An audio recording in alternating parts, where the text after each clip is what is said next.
so that's going as well. And once that puppy starts showing me the red dot, which it is, all right. Oops, sorry. Good check. Hold on, I need to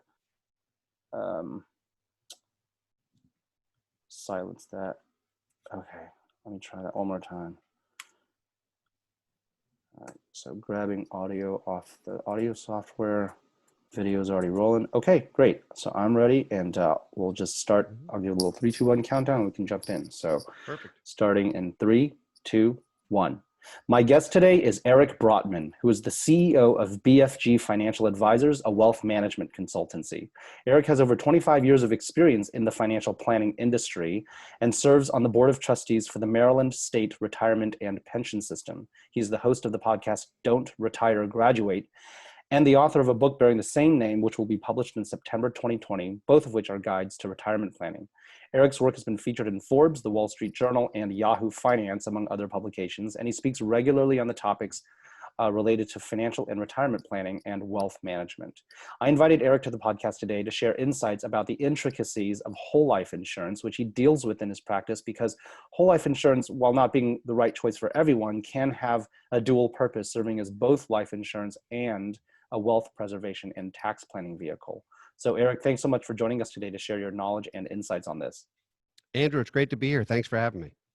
All right, I'd love to start with just a little bit of your personal background. If I understand correctly, I checked out another podcast that you had given on the Bigger Pockets Money podcast, and I understand that your first experience with whole life insurance was when your parents bought you a whole life policy when you were 14, then transferred it to you when you were 24.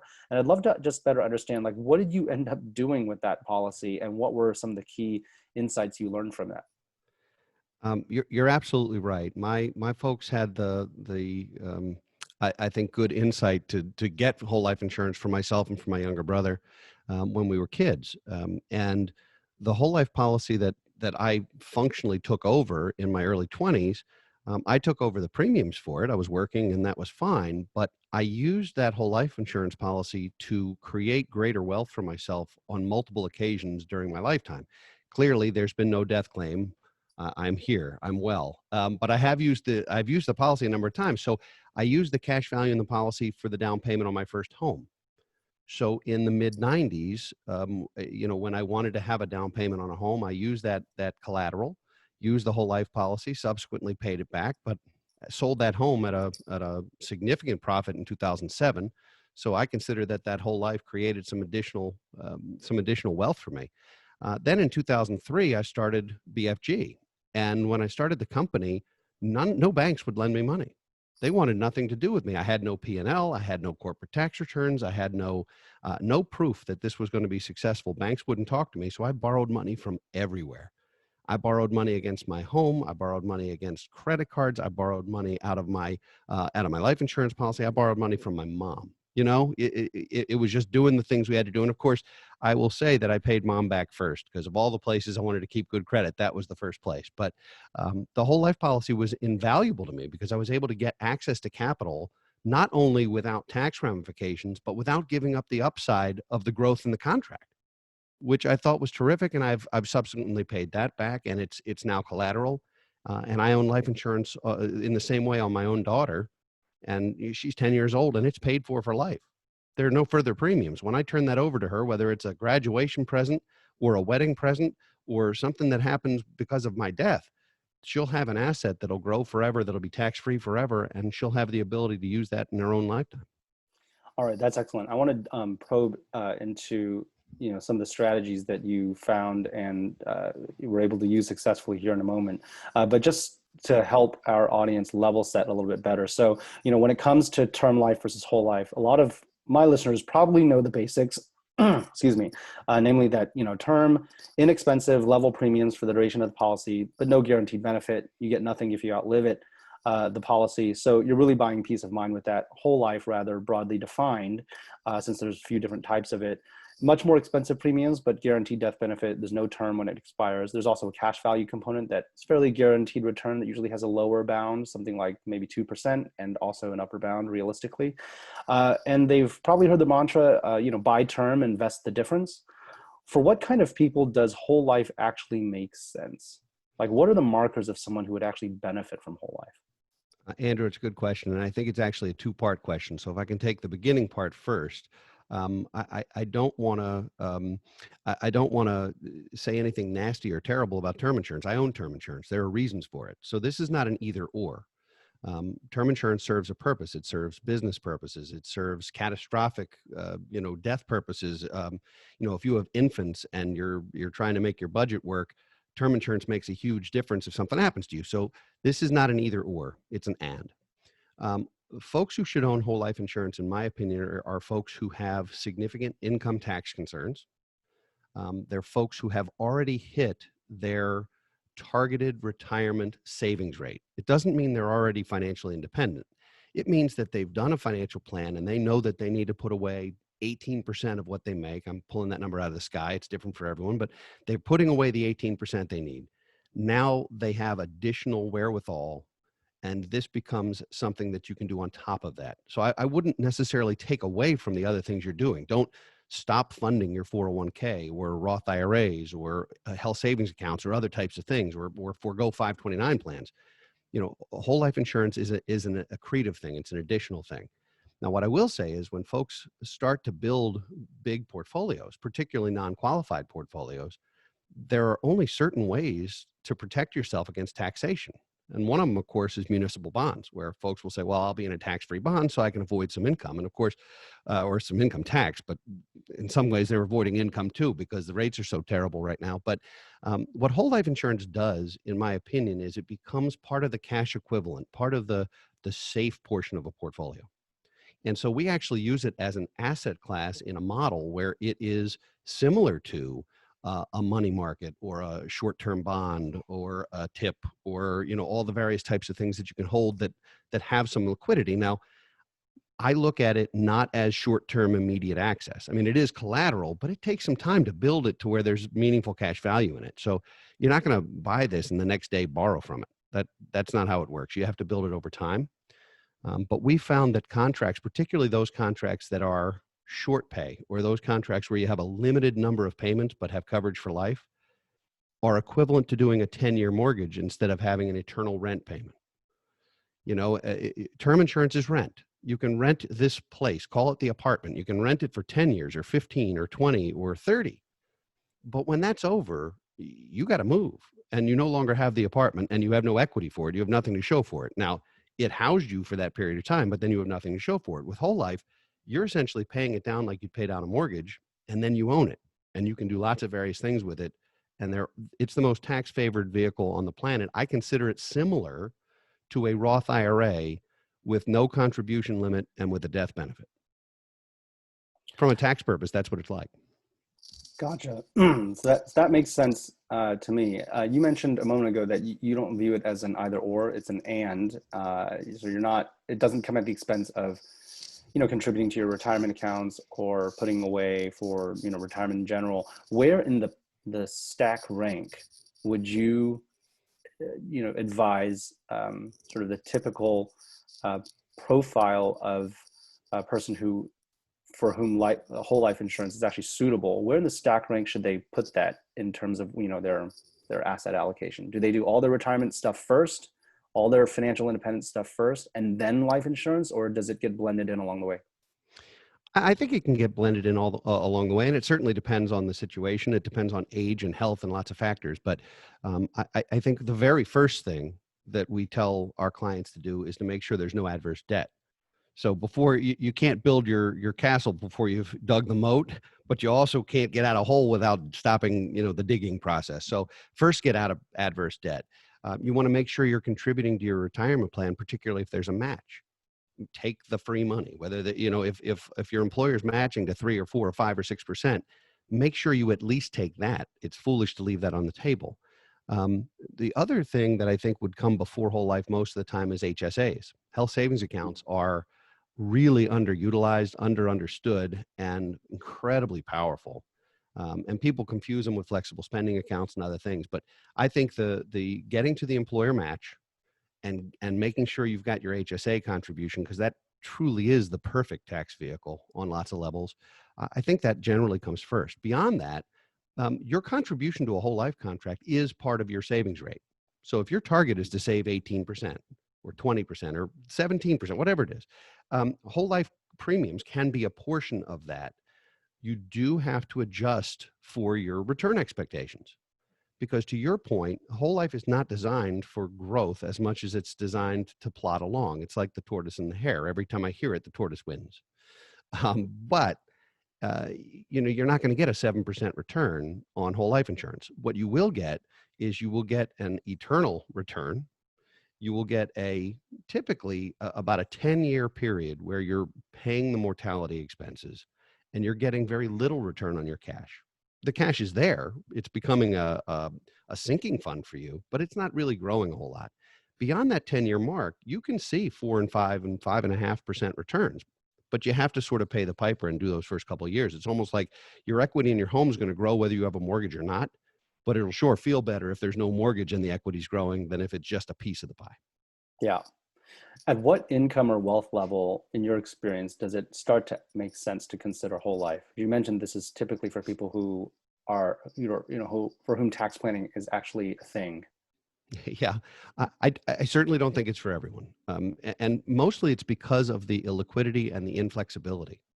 If you're living paycheck to paycheck, you should not be signing up for anything that's contractual that you must make a payment to. You're much better off funding an account that if times get tough, you can stop funding. So you have to have the emergency fund first. I don't know that it's based on income as much as it's based on lifestyle, because there are folks in Iowa making $100,000 who look like royalty, and folks in San Francisco making $100,000 who look like poverty.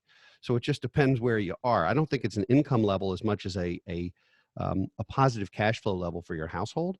If you're predictably making more than you spend, which is a great start, and you're growing wealth and you're making good decisions with that which you make more than you spend, then it starts to look like a good strategy. And I don't see a lot of this strategy used for people who aren't married, for example.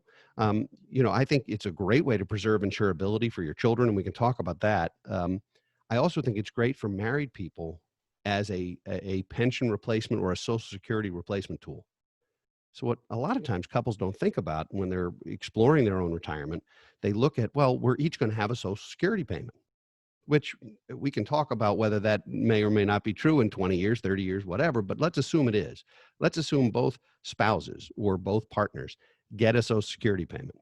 When one of them's widowed, they are going to lose the smaller of the two payments.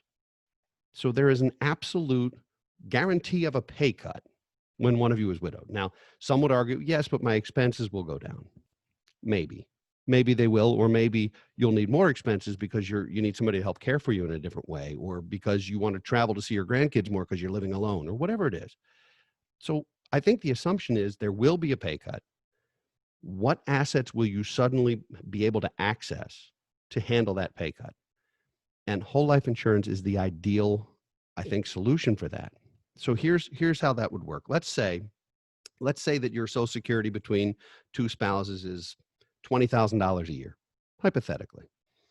That $20,000 a year is $40,000 between you, and when one of you passes away, it's now $20,000. Where do you get $20,000 in a potentially perpetual way? Because if you lose a spouse at 68 and you live to 106, you're not going to want something you're spending down. You're going to want something that will not only provide ongoing wealth for you, but something that'll keep up with inflation, because life's going to get more expensive too. So what you need ultimately is about $500,000, because $500,000 with a 4% withdrawal, which is not magical, but it's a reasonable barometer, is $20,000 a year. So if you need $500,000, there's a couple ways to get it. You can invest that money over your lifetime and park it and plan not to use it until there's a widowhood. It's an option. You can also use term insurance for a period of time, or you can use universal life insurance or something that's purely death benefit that you can't access during your lifetime, but that you can access when somebody dies. It's an option. I think whole life is the best option for that. And the reason that I believe that is that, let's say husband dies, wife's still alive and well, wife collects one Social Security payment, not the other. Wife in that situation gets to use the death benefit from the husband's policy, but also now has a permission slip to start utilizing the cash value in her own policy for part of her income. The reason that's important is that she no longer has somebody she's going to widow when she dies. So you don't need $500,000 of life insurance. You might only need $350,000 because you'll get the death benefit from one, the cash value from the other. You'll close the gap. And oh, by the way, you'll still leave something behind to your children if that's important to you. Yeah, it's interesting. I guess in that scenario, how do you what do you say to clients or people who are in a similar scenario as you described, but to, I guess, make sure they're not overfunding retirement? Because even if husband dies, cutting off the lower of the two Social Security payments, if there's a death benefit that accrues, it might be substantial enough to fund the remaining years, or it might not be. But if they wanted to, if they had say a $500,000 pot, just like you were describing, they may not need it to exist at the second spouse's death. They could just amortize that down as well to nothing. You can't take it when you die anyway. So Right. I was curious kind of how you advise clients on how to make these trade-offs between, funding enough, but not like working unnecessarily more years to that result in an overfunding, I guess. Your point's a great one, because there are lots of different ways to feel poor. You've heard house poor, insurance poor. You could be retirement poor. And I do think you have to live your life. And if you wait for a rainy day, you may never enjoy it. So let's start with that. Generally, I don't think there is an overfunding problem in most cases. And the reason that I say that is there's so many unknowns. There are unknowns about your health. There are unknowns about your longevity. There are unknowns about inflation. There are unknowns about tax rates. I get the sense that while the perfect sort of 4% plan that I described sounds great, it only sounds great if the seas are calm. If we're in the 80s and we have high inflation, or if these stimulus packages create much higher taxation, or capital gains rates no longer get favored treatment and they become ordinary rates, or you live to be 105 years old. I think it's important for people when they retire to realize a couple of things. One, they are likely to live longer than they ever imagined. We tend to tie our mortality to how old our parents were. That's not necessarily a fair barometer. It may make a difference, but it's not a fair barometer. So you're going to live longer than you expect. Life's going to be more expensive than you realize. Think about the things, Andrew, that you pay for every month that 10 years ago you didn't, or 20 years ago you didn't, because they didn't exist. Think about the technology, the innovation. You're in the perfect spot to talk about that. So think about the ways in which our monthly budgets have adjusted for things that we now consider to be critical that hadn't even been invented yet. And think what could be coming down the pike as a quality of life, as a keeping up with the speed of the economy or the world. It's perfectly fine right now if grandma decides she doesn't want the internet because she doesn't want that bill, but she won't be able to do very much. So that's not really what happens. What happens is you wind up spending money on things that you didn't realize you'd be spending money on. And to me, the big iceberg is healthcare. If you have a good long-term care plan, and it doesn't have to be insurance, it could just be that you have a good health plan with HSAs or retiree medical, or you've set aside a sinking fund for that, or however you want to do it. If you have a good plan in the event you get sick, that will be a huge determinant into your long-term success financially. What are can you describe a little bit more about what the tax benefits are of whole life in a little bit more detail for folks who are not as sort of tax savvy? Like, what specifically are the tax advantages? How do they work in whole life insurance? First and foremost, whole life insurance is not tax deductible. So unlike a traditional IRA or a 401k where you can get a tax deduction for your deposit, this is not a deductible expense. That said, your cash value grows in the policy, and it grows every year. And that does not throw off a 1099. So there's no capital gain. There's no unrealized gains in the contract as long as you maintain it. Once let's say you've built a $100,000 war chest in cash and you decide you want to use it, there are several ways to do that. One is you could surrender the policy entirely and just take the money. That becomes a taxable event potentially, and at an ordinary tax rate. So pretty much the one thing you never want to do is surrender a contract. There are ways to reduce it, there are ways to adjust it, but don't ever surrender it, because most of the time you will get clobbered. So that's one. Assuming you don't surrender it, there are ways to access it. One is to make withdrawals from what are called paid up additions in the contract. In other words, if you buy a $250,000 whole life policy and you fund it for 30 years, the benefit's going to be more than $250,000 if you've taken those dividends every year and bought more insurance with them. That's what So paid you up have the additions are. ability to make withdrawals. Those are paid up additions. So you can make withdrawals, and those are tax-free as long as you don't surrender the contract. You can also use the policy as collateral, which I think is the better way to do it, because think about this. Let's say you had $250,000 in the bank and you were earning 3% on that account. We know that's pie in the sky right now, but let's say you were earning 3% on your $250,000. And you went to your banker and said, I want to spend $200,000 of this. But what I'd like to do is I'd like you to keep giving me interest on the whole 250 because it was there before, but I'm going to go spend 200 of it. The banker would laugh you out of their office. With life insurance, what you can do, more similar to a home, is you can get a line of credit. It's called a cash value line of credit, or CV lock, which is very similar to a home equity line of credit. And the way it works is you actually use the policy as collateral so that you can utilize the money, typically interest only, typically low rate, and you can utilize the money while still gaining the 3 or 4 or 5% interest on the full balance. So it sometimes can wind up being very accretive. Now, all life insurance policies, all whole life policies have a stated interest rate. You're allowed to borrow directly from the insurance company. The stated rate most of the time is around 8%. And before you say, oh, forget it, that's lousy, remember that if you're paying 8% on that loan, but you're earning 5% on the underlying asset, your net cost is actually quite low, as long as you don't surrender it and you don't pay taxes on it. So done right, you'll never pay taxes, ordinary income or capital gains, or any taxes on anything that's in the policy while you're alive. And the death benefit is tax-free, income tax-free to the beneficiaries, no matter who they are. So unlike for example, an IRA, where you take a tax deduction and you get deferral along the way, but then when you make withdrawals, you pay ordinary income tax. And if you die, it goes to your heirs, and your heirs have only 10 years now to drain the whole account. Their income tax bill could be a heck of a lot higher just by virtue of the fact that you've built your whole retirement and they only have 10 years to drain it, and it's at their tax rate. So if you're 80 and your kids are 50 and they're in high earning years, the IRA you leave behind might be taxed a heck of a lot more to them than it would have been to you. Well, that's terrible tax planning. With a Roth IRA, of course, you use after-tax dollars, you grow them tax-free, and then you make withdrawals tax-free. That's terrific.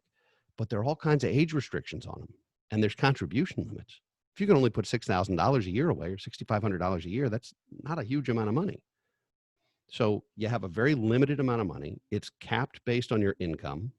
There are ways around that, but it's capped based on your income. And then you have to be 59 and a half to touch it. And when you die, your heirs get 10 years to drain it. So they're only going to get that tax deferral for so long. I'd much rather see a tax-free death benefit that's greater than the cash value, that does not create any type of income tax. I mean, in some ways, it is the perfect vehicle. I would argue the only thing more powerful than whole life insurance for most folks is health savings accounts. It's the only one that's more powerful, in my opinion. You know, you mentioned a moment ago that there's different ways you can access the value in your whole life policy when it's time to, when you want to spend it down. And one of those is you can essentially open a cash value line of credit that is interest only. So you're not paying during any principal during the term. And I was curious, when you compare that option versus borrowing directly from your whole life policy, where the rate is more or less 8%. How do the two rates combine? Is it cheaper to take out a line of credit? And also related to that, can you take out a line of credit against the entire amount, or is there a haircut that's applied, some lower percentage amount? I love 3-part questions. Let me try and get all of that down. First I of can all, repeat them. No, it's fine. Loan to value is typically 95%.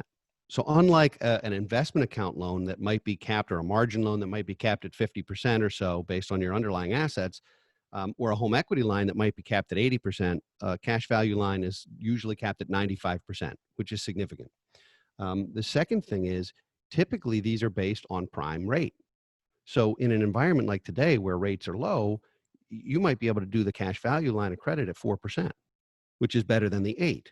if you borrow on the cash value line and then we get a spike in inflation and prime rate goes to 12%, all you do is pay off the line of credit with a direct loan from the insurance company. So you're still capped at 8%.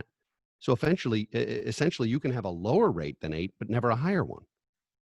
That to me feels pretty good, especially if interest rates are back at 12%. You know, people, the house I grew up in, we financed at almost 15%. It's like buying a house on a Visa card, which is nuts. But if interest rates are back in that neighborhood ever, 12, 13, 15%, anything you can borrow even at 8 makes you feel like a superstar. So I think you have the opportunity to use the line of credit during a low interest rate environment, but you have the ability to borrow directly as collateral from the insurance company, again, with about 95% loan to value in a high rate environment. Did I hit all three? Yeah, I think so. I suppose Okay. there hasn't been a recent time when it would make sense in that case to borrow directly from your policy as to borrow it from a bank against your policy. Is that correct? It is, although it's funny because folks, people approach us and become clients of ours, and a lot of them have some type of whole life insurance and they have loans against them, and they have no idea that we can cut their interest in half with no fee or cost whatsoever in 10 days. And so we become heroes right away because whatever they were paying, it's just been cut dramatically because of where interest rates are. People don't know these things exist, and the insurance company's not telling you, because they want you to borrow from them, because then they're making the money. They're not going to say, hey, there's a cheaper option out there. That's one of the reasons why advisors who work for insurance companies sometimes could be a little iffy. We don't work for any insurance company. In fact, I mostly loathe insurance companies. I tend to distrust them like everyone else. I consider them necessary evils. And that said, let's find the ones that we can feel the most confident in. And I know you're going to want to talk about sort of how do we choose an insurer, and we can talk about that at length. But there's a lot of, I think, fear or distrust of large financial institutions, and insurance companies are not only no exception. They might be at the top of the list for folks too.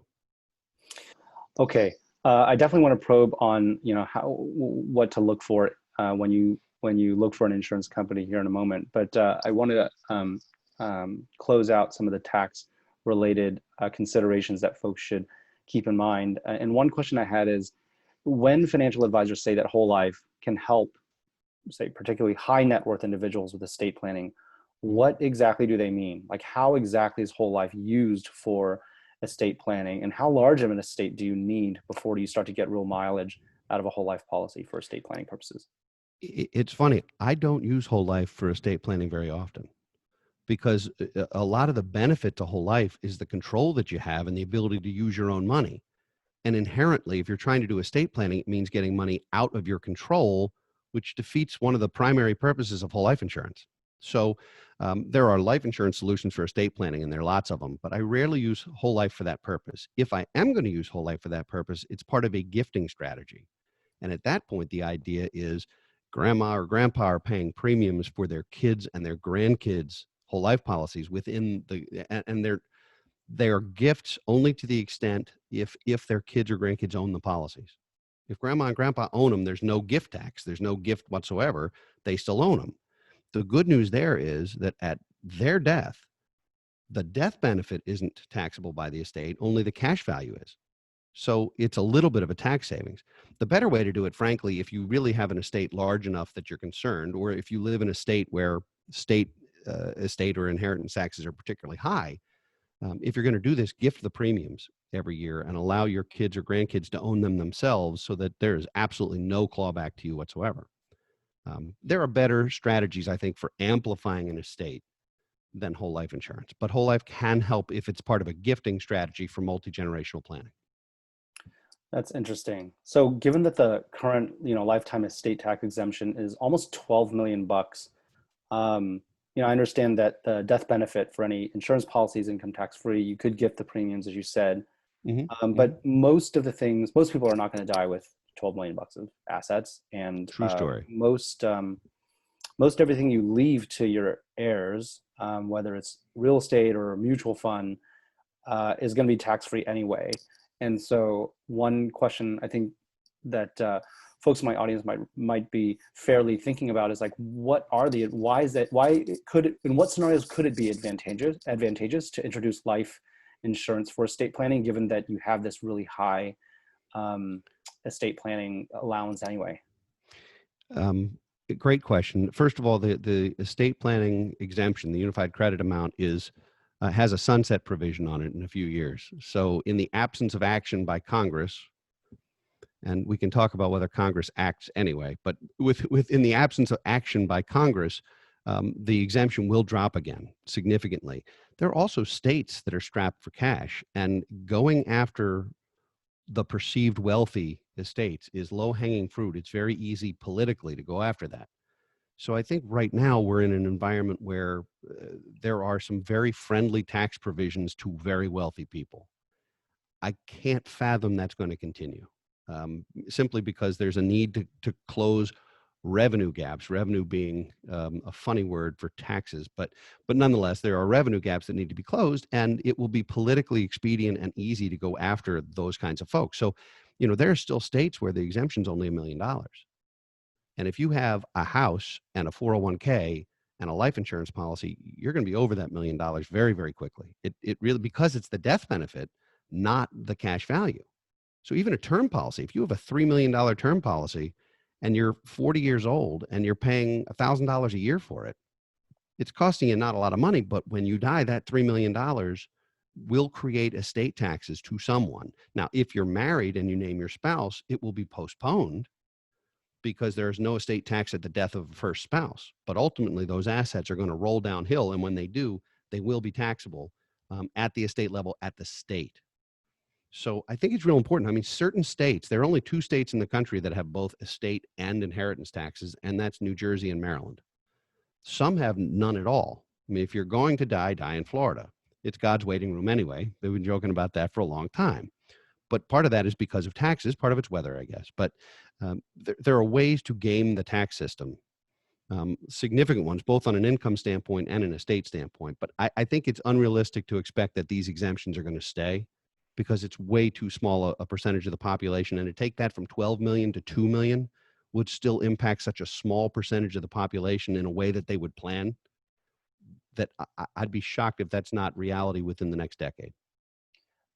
You mentioned that, I think I heard a moment ago, you mentioned that a death benefit on term life policy, in your example, it might be taxable at the state level once it's paid out. But wouldn't that be true also with a whole life policy? Like both Yes. policies are going to be tax-free, certainly at the federal level. Maybe there's some states that are particularly aggressive at going after state collecting estate taxes at the state level, but aren't all life insurance payouts all tax-free anyway?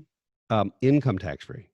They're all income tax-free, but the death benefit, if the death benefit is controlled and the policy is owned by the decedent, it is includable in the decedent's estate. And in the example I gave, the $3 million, very few people have $3 million of whole life insurance, because you're talking about an $80,000 annual commitment. There are people out there who do that, plenty of them, but it's a very small minority.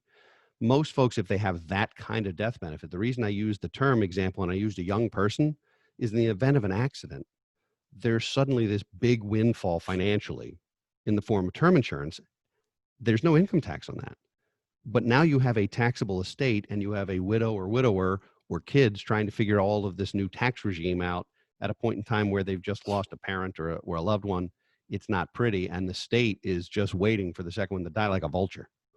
So, we have to remember that, yes, the life insurance is income tax-free. It is most certainly not estate tax-free, and depending where you live, that makes a very big difference. So if the decedent has just to roll with that example, has a $3 million policy, dies, and the beneficiary, let's say, is the children in this case, the child in this case. So that transfers over tax-free. So at what point, I just want to make sure I even understand. So at what point do estate taxes trigger in that case? Because isn't that right away? Right away. If you leave a policy to someone other than your spouse, there's no income tax, but that is part of your taxable estate, and your estate may not have enough money to pay the taxes. And there become lots of issues there, because you've named a beneficiary on the life insurance, you've left them a lot of money, but let's say the state wants 400 grand.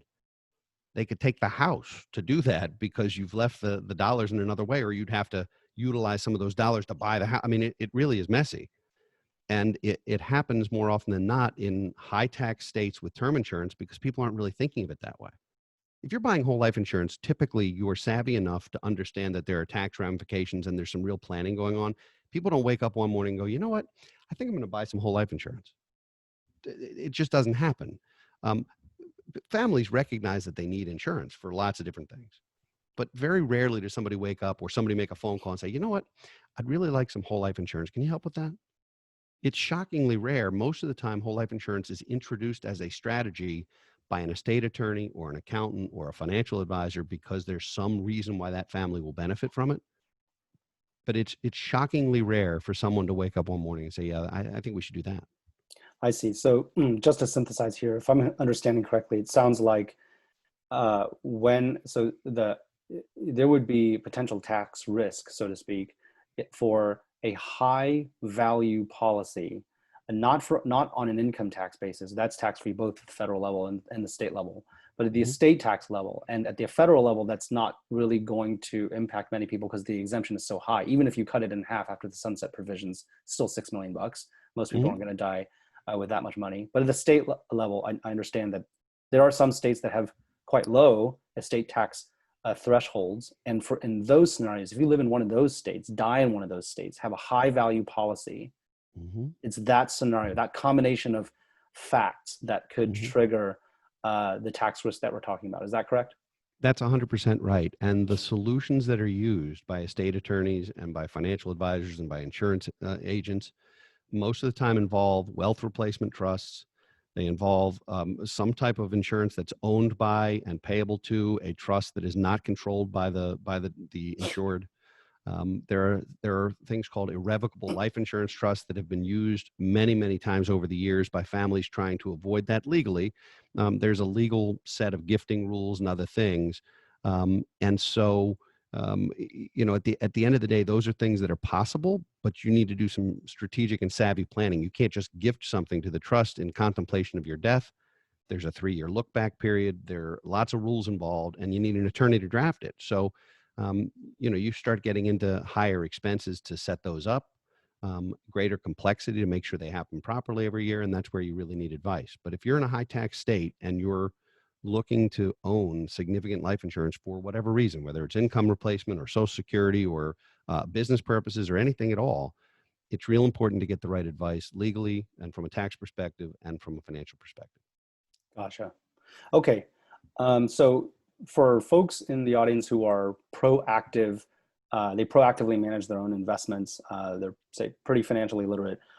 I'd love to understand what kind of securities do insurance companies that sell whole life invest those premiums in? And couldn't ordinary retail investors like you and me just go and invest in the same thing, generate the same sort of stable, quasi-guaranteed returns that whole life insurance companies promise, but without the high inherent upfront costs that whole life incurs? This is a little bit of a leading question because I know the answer is not that simple. It's like if it was, then people would be doing it. So I'd just love to get your take on for people who are sort of thinking that they'll just sidestep that. Why is it not so simple? Why doesn't it not work that way? Well, there's a number of reasons. First of all, the underlying investments usually are fixed income instruments. They're usually laddered bonds. For many years, they were heavy on collateralized mortgage obligations, which we all know what happened in 2008. That wasn't real pretty. And those underlying securities, there is very little stock exposure or equity exposure in the general account of a life insurance policy that is backing those whole life. So you're looking at a pretty low rate right now. You're looking at a pretty low return environment. Could you get those same returns in the underlying assets? The answer is, of course, you could. You could buy the same short-term bonds or CMOs or other things. The problem is that you don't have the death benefit, you don't have the contractual guarantees, and you're responsible for all of those decisions. You also are likely to have capital gains taxes, plus or minus. So not only are you foregoing the death benefit that is part of this equation, no matter how you slice it, whole life insurance is still life insurance. There's still a reason to have it. You have to have an insurable interest to do it.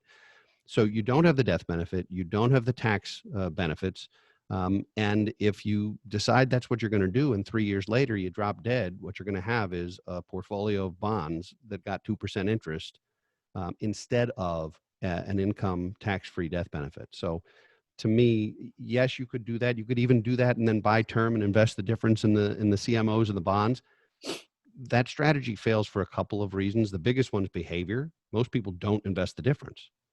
Most people will do that, and then they will wind up spending the rest of that money. So if you have the discipline to do it and you actually do it, you have a 30-year window where you have 30-year term insurance, and you have to replace that death benefit with an investment that would make sure that your portfolio was equal to what the death benefit would be in 30 years. When you look at that math, particularly with interest rates and market returns being somewhat muted currently, if you look at that math, you'll find out that you don't have the cash flow for it. Most people don't. So yes, you can own the underlying securities. It won't work as well, and you're the one on the hook instead of the company. The company has replacement reserves and 100,000 other policy owners who are paying it, so that there's not only a replacement reserve, there's an emergency fund there that you don't have necessarily. Yeah. Okay. What are the main factors that somebody should consider when picking a life insurance company, especially for whole life? Knowing that you're making a lifelong commitment, it's going to be costly if you back out, if you change your mind later, not only because of the penalties and fees for backing out, but also getting underwritten again with a new company is probably going to be more expensive as you get older and your health deteriorates. So you really want to make the right choice up front. What are the factors that people should really scrutinize when picking a whole life insurance company? A couple of things. First, you want to look at an insurance company's ratings, the Fitch ratings or the S&P ratings. It's important to see that. Now, we've had times over the years where those ratings have felt politicized or tinkered with, but for the most part, looking at Moody's or S&P or Fitch is a good start. The other thing is you want to make sure that if you're buying whole life insurance, you're buying it from a mutual company and not a stock company. This is really important, and it's not a nuance. And here's why. If you buy whole life insurance through a company that has stockholders, if the policy performs well, before you get a dividend as a policyholder, the company's going to make dividends to their stockholders to keep Wall Street happy, to keep their investors happy. If you're in a mutual company, there are no stockholders. You are a stockholder by virtue of your ownership of that policy. So there's only one group getting dividends. So when returns are good, you want that higher dividend payout. And as a policyholder of a mutual company, you're first in line. As a policyholder of a stock company, you're second in line. And that doesn't make sense. Now, some companies were mutual companies years ago and demutualized. So what happened was, they converted the policy owners' equity to stock and provided shares of stock instead of that. So people got what looked like a stock windfall. It was not a good deal. You don't want a company that's demutualized. So there are only a half dozen or so really good insurance companies left. But I think the consolidation of those at this point is unlikely. I think they're all pretty stable on their own. And of those companies, there are three where I would say, boy, I'm awfully comfortable with them. And then there's some others I'd have to look at with sort of the hairy eyeball a little bit and double check. But I think if you have a mutual company that has a long history, including a long dividend paying history, some of them are 150 years old. And not only is it mutual, but they have a good rating. I think that's where you start. What are the three that you are personally comfortable with? I think the three strongest companies right now for this purpose are Guardian, Mass Mutual, and Northwestern Mutual. And there's pros and cons to each of them. I like Guardian because they do have a higher stock exposure typically in their underlying general account, which over time has, I believe, provided for better dividend paying for the policyholders. I think Mass Mutual has a very strong product line and very strong financials. I do think that their short pay contracts aren't as good as Guardian's. So that's who I own. That's who I use primarily. And then Northwestern's an interesting case because Northwestern is not available to independent advisors to represent. They have their own secret sauce, for lack of a term, and they have their own sales force. And while I think it's a fine company, that model bothers me because if you're working with someone with that company, they are going to try and provide you with a solution from that company's shelf. So, I don't work for an insurance company. We work for our clients only, and we are agnostic as to whether A, they do the business with us at all. I mean, they're free to take our advice and go do it themselves, or we can help them procure that, but we don't have any axe to grind with any of those companies. And I do think that's important. That said, Northwestern's product line is terrific. I fear their sales force because I think they will try and find their solution for any problem. Yeah, that's a good point. And actually, speaking of intermediaries in life insurance, I'd love to get your take on, since you don't work for the industry, Yeah, no. how life insurance agent slash broker commissions work. Because as I understand, there's typically a very large upfront bounty for signing the customer up, and then there's some recurring component. And I'd love to just understand better the economic structure and the amounts involved, why they're so high. Sure. Uh, yeah. No, that's fair, and you're absolutely right. The life insurance industry is dramatically behind, for example, the mutual fund industry that realized that upfront commissions were not a healthy way to do business. And insurance companies price their product and include in their premiums all of the compensation. So you're not paying something over and above what the premium is. The portion of the premium is going to the agent or broker or company or some combination. Um, the type of commissions will be based largely on the type of contract. So with a term policy, for example, the commission can be almost 100% of the first year and then nothing beyond that. That's pretty typical. So if you're signing up for a 30-year contract and it's $1,500 a year, the person who represented that company and brought it to you is probably going to be paid $1,500 in that first year, and then every year they're going to be paid nothing. If it's a company like a Northwestern where you are an employee of the company, they tend to pay a little less upfront and something along the way because it creates a golden handcuff for you. So they know that their sales force can't go anywhere because they can't take the business with them and because they'd be leaving compensation on the table. So it's one of the ways that a company like that actually traps people working for them, which I do think is a conflict, and it's maybe a conversation for another day. In terms of the whole life vehicles, they vary, but for the most part, they tend to be paid out over a period of years. Often it's over a 10-year period. There tends to be a larger amount up front, but it's nowhere near 100%. The contracts we use, I think, are close to 27% in the first year, and then a much smaller single digit along the way. So, from that standpoint, I think it's a more fair deal. I think it's a more consumer centric situation. But it's real important. It's real important to know what you're paying and who you're paying when you buy something like that. And it's perfectly fine to ask.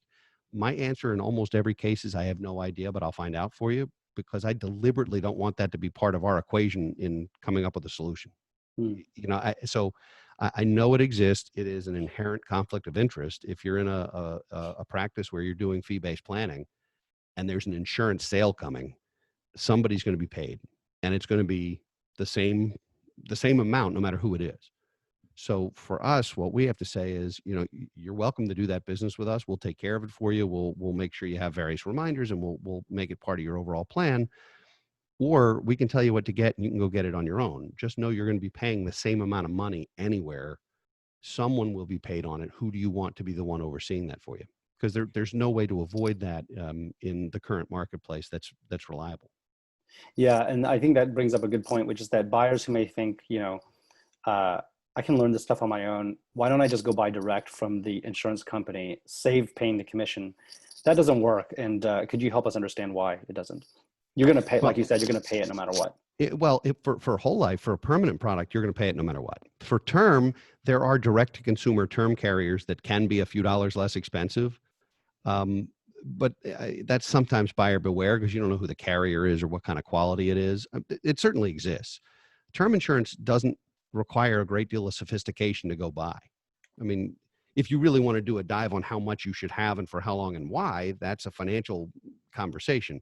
If you just want to pick some up because you want it off the shelf, you don't have to pay somebody to do that, but you won't save much money. I mean, it's a footnote. So in the permanent insurance world, whether it's variable or universal or whole life or any of those kinds of things, it's a commodity.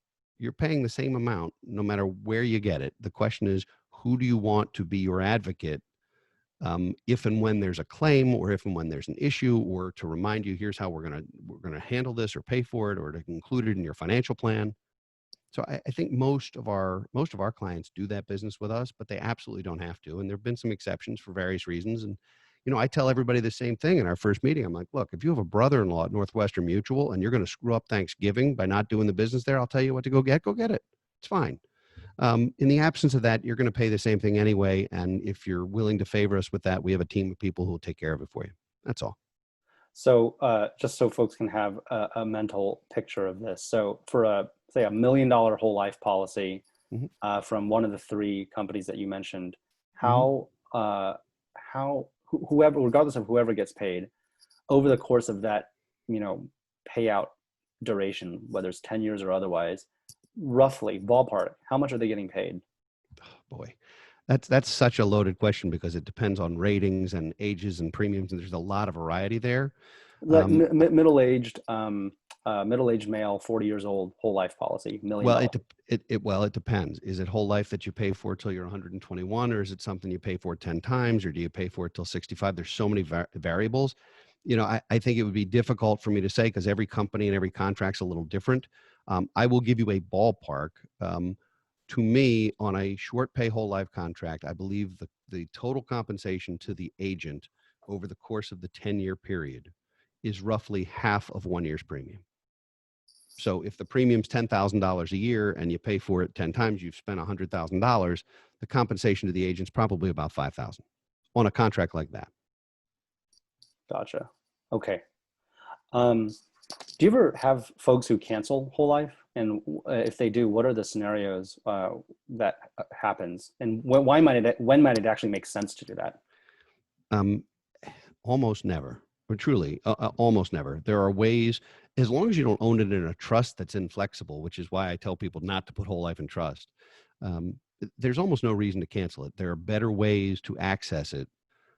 In most cases, there are ways to stop paying for it. Even if you reduce the benefit, you can potentially strip some cash out of it for other purposes and still not pay taxes on it as long as you don't surrender it. So there's almost no convenient or smart way to get rid of one. Now, if you have a policy that for whatever reason isn't performing, you can do an exchange from one contract to the other. And you can take your cash value and roll it from one contract to the other, and it's a tax-free exchange and it carries over your basis.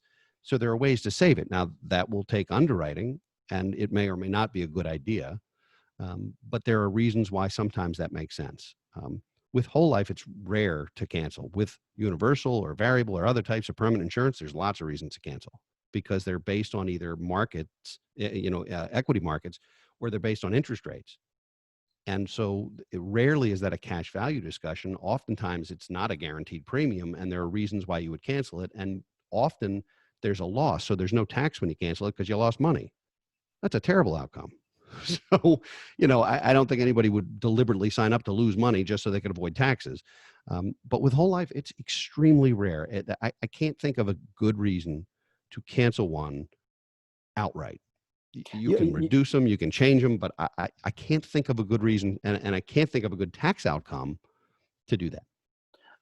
You mentioned a moment ago, I just wanted to make sure I understood that rather than cancel, it may be more sensible to change the product from one contract to another. Can you say more about what that means, and when would that be make sense?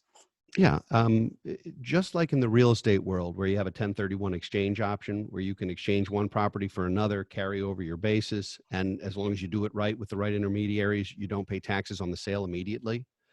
Code 1031 does that for real estate. Code 1035 does it for life insurance. And the way in which that works, a life insurance contract can be exchanged for a different life insurance contract or for an annuity vehicle within certain, as long as you have the same owner and the same, it's like kind. And the reason to do that potentially is because you bought a contract in 1984 and 30 years later, it just simply isn't performing and there's ways to change that. Or you bought something that with a benefit that became larger than you needed and you decided to reduce it. But in doing so, you realized there were other options. Like, for example, let's say you're having a cash flow issue and you have $1 million whole life contract. and there's $100,000 of cash value in it. Hypothetically, I'm making this up. It's not enough necessarily to carry the contract. You have to continue to make premiums, or you have to reduce the benefit. And let's say the whole life policy says, well, you'd have to reduce the benefit to $300,000 to keep it and not pay premiums. And not paying premiums would not be guaranteed because it's based on dividends continuing and those kinds of things in that case. And you might say, oh my gosh, I've got this $100,000.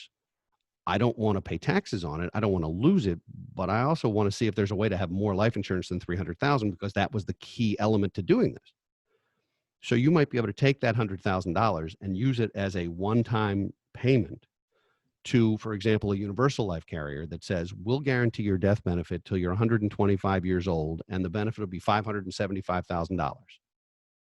You say, well, that's better. I'll have the bigger death benefit. What's the catch? The catch is your cash value is no longer your cash value. Mm. There's no free lunch ever. So if the most important thing is the death benefit, you can exchange one contract into another, eliminate the premium, and elevate the death benefit. If the most important thing is the cash value, you wouldn't do it that way. You'd reduce it. You'd pull some money out of it. Every single case is different.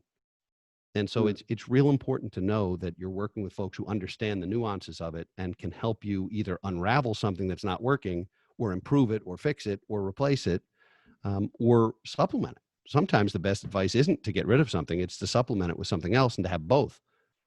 You know, there's reasons why you can solve these things in a tax-free way, and it makes sense. And you just have to look at it objectively and from 30,000 feet, and not to look at it as, what can company XYZ do for me?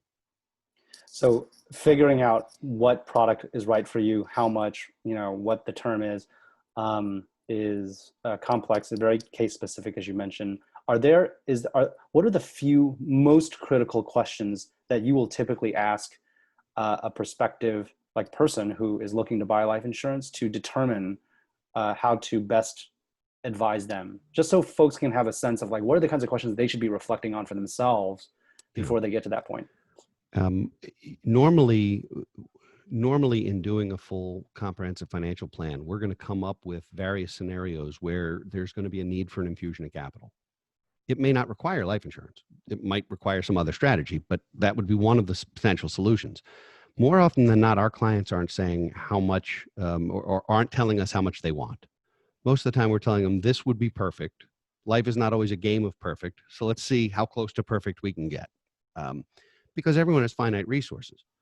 So, determining how much, I think the most important question whenever you're buying life insurance is, how much death benefit do I need in case I die tomorrow? What's the emergency plan here?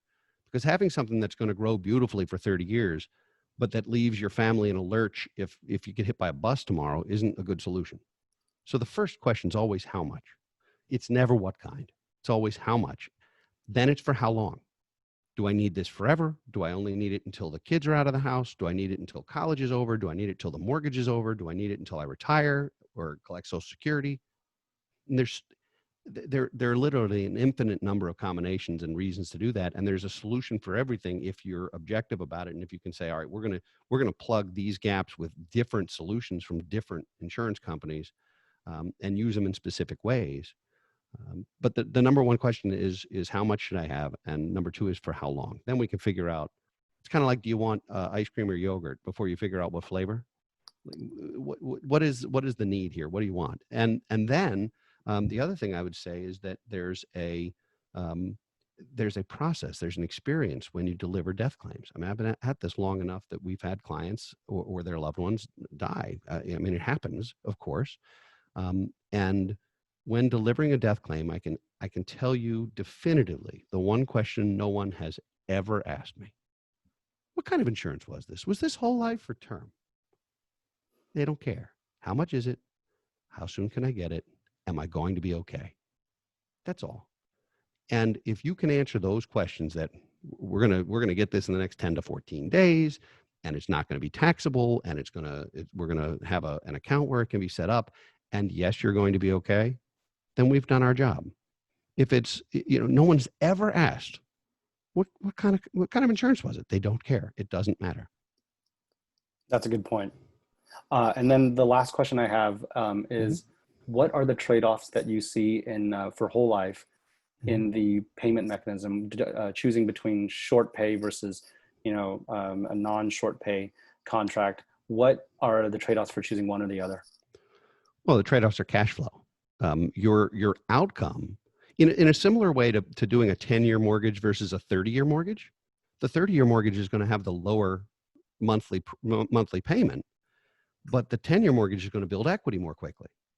So if you're in a position where you can fund a contract over 10 years, particularly if you're, say, 45 years old, I mean, that's typically where these things happen. You're 45 years old, you want to retire at 65, let's say. You have a couple options. You could do a 20 pay whole life insurance, or you could do the 10 pay, and then at 55, you could start addressing long-term care or elder care issues instead of the life insurance issues. So maybe you do a 10 pay on the life insurance at 45 and a 10 pay on the long-term care type of solution at 55. And by 65, you're ready to retire. You've hit your financial independence goal and you have no insurance premiums. The thing that scares me about contracts that don't have short payments, anything you pay for forever, scares me a little bit because we don't know what other bills you're going to have or what income you're going to generate. I would no sooner sign up for a lifetime mortgage as I would necessarily for a lifetime insurance agreement. And there's reasons why some people have to. I mean, let's face it. If there were a 40-year mortgage that would get you into a house where you couldn't afford the 30-year, maybe that's okay. If it's the only solution you have, but it's rarely going to be the best one. That's good food for thought. Eric, this has been incredibly insightful. I've really enjoyed our conversation. Where can people find out more about you, your work, your services, your practice? Well, first, what I'll say is for anyone who wants to read more about the use of whole life insurance and other tax strategies, Roth IRAs, HSAs, and so forth, I published an ebook at lowtaxbook.com. It's free. You can download it and read all about it. We've had a lot of folks who have benefited from that, and it talks about the tax strategies most Americans can use. And again, it's a free resource. If you'd like to know more about our company, we're at bfgfa.com. And if you'd like to check out my podcast, and Andrew, I hope you will, it's at don'tretiregraduate.com or brotmanmedia.com. And that's where the new book will be in September. So we're excited. Lots of good things happening. So thank you for having me and for allowing me to promote that. Perfect. Well, we'll definitely link to those things in the show notes. Those sound like really valuable resources. Thank you so much again for taking the time to chat, and all best during this time. Thank you so much, Andrew. It was a pleasure. Sure. Bye.